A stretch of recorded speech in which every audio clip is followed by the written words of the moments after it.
Hey everyone, we're going to jump right into the Chiffon Rainbow Soap because you're going to be wondering what's going on here with me dumping soap on my work surface. But quickly, I want to explain that little weird string you see on my spreader. That is just another piece of soap. I'm slinging soap literally today. So it kind of looked like a hair on film, and I just wanted you to know it wasn't a hair. So it's an extremely sanitized work surface, and what the work surface is very important in this video. You may have seen in my last few videos I've been using this. It's just a silicone mat, and it's my new best friend. I have done these types of sheets of soap for a long time now, on various surfaces. I've used those really thin cutting boards, obviously ones not used for food. But I've used those. I've used Ziploc baggies. I've used saran wrap. I've used a variety of different ways to create thin sheets of soap because I use them in a lot of my crystal soaps and some other soaps as well. For any who hadn't guessed already, for my silk rainbow soaps and this new chiffon rainbow soap, this is how I achieve it. Really thin sheets of colored soap. And the colors, the way you work the colors is what determines the look you're going to get. So how thin you create them and how much colorant you use really alters the look. And then also the temperature that you pour the soap you're putting these in, or soap as you're pouring over them. Whatever your technique is for creating the soap, the temperature is also super important. All of these colors are Mad Micas colors, and I will put them in my description. Those little pourers are also, the little cups, silicone cups, are also from Mad Micas. And yes, I am now an affiliate, and I will receive a small commission if you purchase through my affiliate link in the description. Here's the last one of the rainbow that I'm doing. I didn't do a ton of colors. I didn't include the purple. So the blue's the last one. You also may see a little bit of shimmer in there. I hope you can see it on the screen. I just used a tiny bit of shimmering mica in these. I don't think any of them are BioGlitter. I think they're all shimmering micas. For a little sparkle. I promise you the tiniest amount will give you a really nice sparkly effect. We'll talk more about those colorants in a little bit. Right now I'm kind of doing a little demo as I'm pouring this soap, because you see the orange. Look at the color of the soap when I put that stick in. It suddenly looks really orangish or yellow. I've got the fragrance oil in there already, but I freaked out a couple of times while I was stirring my soap, and then I realized I'm just seeing the reflection of my stirring stick. So when I pulled it out, it's still a little too yellow for me, so I'm doing the old bluing trick. Tiny fraction of a drop of liquid dye, blue. I've heard you can do it with other colors, but I always use blue. I don't know. I forget which other color I've heard works, but blue is my favorite. This is liquid stained glass, liquid soap dye. Please use soap dye, not food coloring. This one is from Wholesale Supplies, plus I'll link it, of course. But it really wasn't a super yellowed soap, but the fragrance oil did dull the color just a tiny bit. So I added a little bit, and I feel like it brightened it.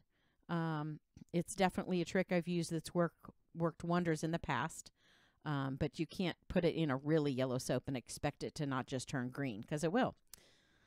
So I think I did show you the temperature on this.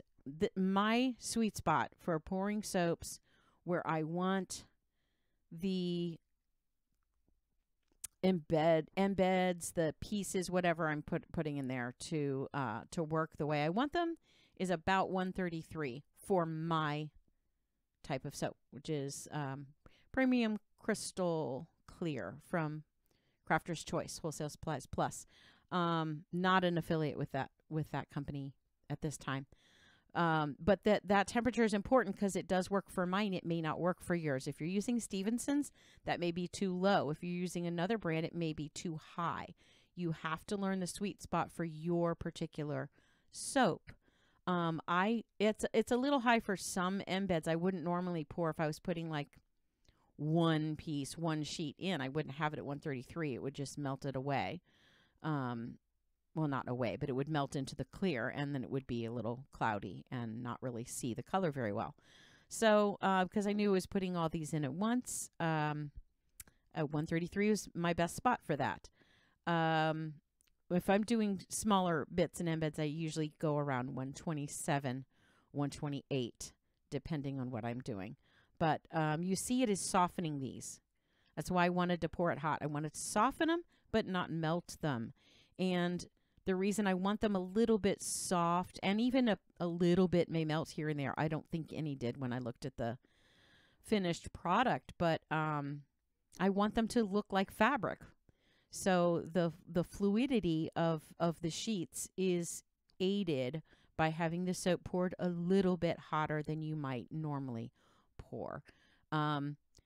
It's kind of miraculous that I didn't have more bubbles than I did, but if you're careful with how you put them in there and make sure you spritz, and I didn't shake it this time, but I did. You saw me messing with the stick a little bit, trying to stir them up and get any bubbles that were in there. I'm going to give this guy a haircut now.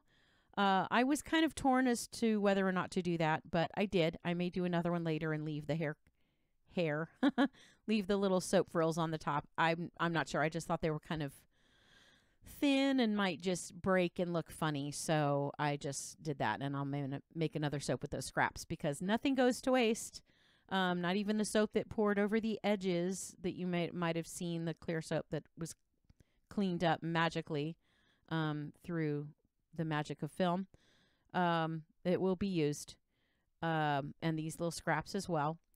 The fragrance for this one is Sea Island Grapefruit. It is yummy. If you like grapefruit, it's a really nice grapefruit scent. And it stays clear for the most part, as you saw. And it is from Wellington Fragrance Company. If you have not tried them, I would give them a try. I love their fragrances, and they're fairly inexpensive for what you get. I get the premium type because it is specific. It is definitely for soap, and it is a little bit higher in strength. You have to take that into account when you're looking at the IFR recommendations, and they do have those. They have a chart somewhere on their website. But when I unmolded this guy right here, I was thrilled. I was just excited about what the bottom of it looked like as the top. I don't know. You could really see the sparkle in it. And the movement, you could see the fluidity. It looked like fabric had been shoved into a soap mold or soap. So I was thrilled with that. Here I'm just trying to figure out which way to cut so that we could get vertical shots for a short. All these weird things you don't think about until you're doing YouTube videos. But this is my Uncle Andy's. I love this thing so much. If you haven't taken the plunge to purchase one yet, it's a little on the expensive side for most of us. But if you run a business of any kind, it's completely worth it. It is the cutter for melt and pour soap. If you try to use a wire cutter, you're likely just going to break the wires. This is a little soap guillotine. You've got to please watch your fingers because it could cut them off, I'm sure. It's extremely, extremely sharp blade. But it's not, you'd have to like really not pay attention. Like when you're cleaning it, ask me, from experience, when you're cleaning it, just remember it's going to cut through whatever you're cleaning it with. So be super careful, please. As I'm cutting these, I'll talk a little bit more about the colorants. I'm going to do an entire video on colorants using Micas in maybe ways you haven't thought of before. A lot of times we use just a lot of mica, and I do that too. And I want the shimmery, pearly look, and I want really vibrant colors. But as you see, you can see right through these. And all I did is use less mica. I'm going to do a kind of more drastic demonstration of that idea, coming up in a stained glass soap video. I'm going to make a few different kinds of stained glass videos using different colorants and showing options and showing what might not be the best option, because some soap colorants are going to bleed and not give you great results, especially if you have a soap sit around for a few months and don't use it right away. If you use it right away, it probably doesn't matter, but if you're putting your soaps in a store somewhere, you might want to consider something that doesn't bleed, and we'll play with that idea in a later video. But for these, that's how I got the soap sheets to look like fabric and to look like see-through fabric. My silk rainbow soap that you may have seen posted in the soap groups. I'll add a picture. Oh no, I've already added pictures. So I won't add a picture in here of this, but if you ask me, maybe I can leave one in the comments. I'm not sure if I can do that or not. Oh, but I know I can put one in the community tab. If you haven't used the community tab, please do ask me questions in there. It's a great place to connect. Of course, you can comment on the video as well with questions if you have any. But I'll leave a picture of the silk rainbow in there, and so you can see a difference between the chiffon rainbow and the silk rainbow. The silk rainbow, I used a ton of mica to get the look I wanted, and it worked, and it's exactly what I wanted at the time. I wanted it to look like silk scarves, and I wanted these to look like chiffon scarves, and I think I did it. I was pretty pleased with these. I was pretty much doing a little happy dance when this unmolded and through this whole cut. As we're going along here beveling, I just want to mention, well, first let me ask you a quick question. If you would let me know in the comments whether or not, if you make soaps, let me know whether you bevel your soaps or not, if you make square or rectangle shapes that kind of lean toward beveling. I never used to bevel them because my first soaps I started creating in a loaf were drink soaps, and they had all kinds of very large, chunky, funky fruits sticking out of the top and ice cubes, and they were really fun. I liked them, but I'm kind of leaning a different direction right now. I'm working more toward art soaps with less fruit in them. I don't know, it just kind of got away from me.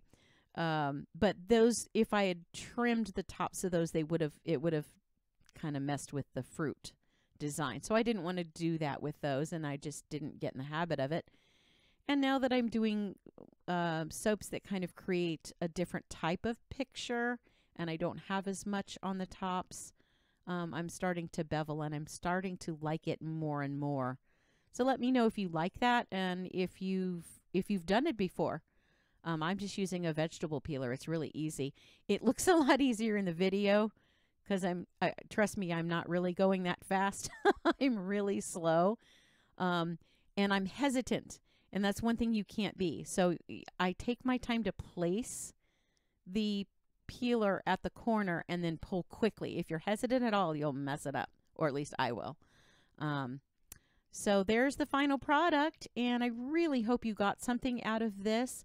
I'm imagining many of you kind of guessed the way I did it because I've seen some of you using soap sheets before. But hopefully you learned something and enjoyed this. Please subscribe and like and let me know what you think.